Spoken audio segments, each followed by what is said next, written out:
I'm an acrobat. Okay. I train handstands and I train partner acrobatics. I try to do handstands on the ground and on people. Okay, exciting. So I've been having some pain in my lat and under my shoulder blade, and then in my sacrum, both on the right, so I feel like they're connected. I find it really hard for me to, when I'm in a handstand upside down, to push up and through my shoulders. I can usually like do like one big push and get there, but it's very hard for me to sustain it. To stabilize your shoulder blade in that position. Yeah.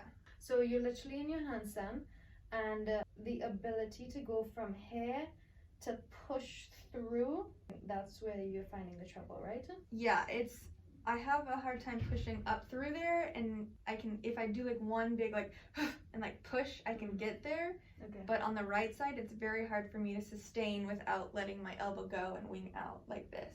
Okay. Which when my elbow wings out, then my hip wings out, and then it's like a huge fight to like take this and bring it back to center. All right, so we will definitely take a look at that when you're standing. What my concern would be is whether or not your shoulder girdle is sitting in the right sitting in the right position. So if there's any sort of biomechanics that's not sound, that means the muscles can't engage properly, the joint can't stabilize properly in its physiological position. You're not as efficient as you should be.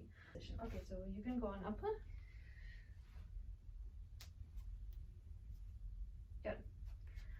Okay, so I am looking at here. We still see these posterior ribs. This shoulder blade is off center compared to this one. Right, she wants to be able to pull it back, and she's not able to pull it back because these ribs are in the way, right?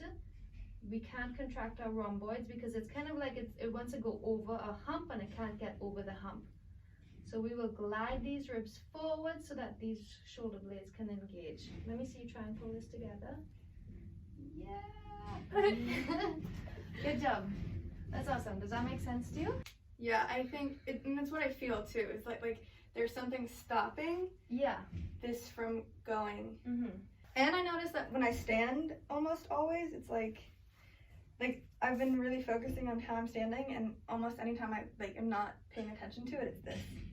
It's actually like, yeah. So this is what happens in your spine. We can show the camera this. When you have a spinal rotation, so we notice that your right rib cage is rotated.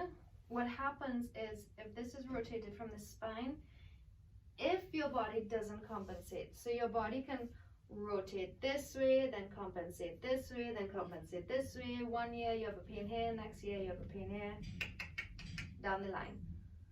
If you haven't compensated as much, this will pull back. See how it pulls back all the tissues already? The hip comes back, the knee comes back, the leg externally rotates, and you kind of position like this. That's why when you lie down, you see the right leg externally rotated. Makes sense? So in order to fix even this problem at the ankle, we have to start here.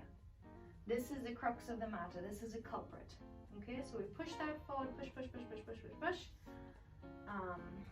so that we address the whole thing. Okay, great. Treatment. With some oscillations. Get these rib heads forward. I am going to use your arm. I'm going to use your arm as a lever. Okay. Taking my thumb, making a fixed point on your rib heads. Lifting your arm to lift the ribs to take them from a posterior position to an anterior position. Push down gently and relax, using your muscle energy. Like your lats to pull on the ribs, pull down and relax. Good. So I'm pushing the ribs out of the way for your scapula to glide. Push down. Yeah, I feel that. And relax. Good. That was a lot easier to get up. Yeah. Now there's also like the neurological input from your spine that we need to look at, but right now we're just looking at the mechanics. You might have like some sort of compromise to like your neural input to your rhomboids, to the motor unit, which may make it weak to be able to engage. It's kind of like the chicken or the egg, and one can cause the other. So we treat both sides. We treat your spine to treat the neural input, and then we treat the mechanics so that it can literally physically glide the way that it should. Do you think the handstands are exacerbating it? Yeah, the type of anything that you kind of engage your pecs and your core and your diaphragm and you pull in, then that would protrude your ribs backwards.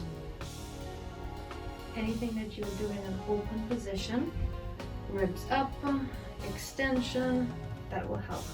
Okay.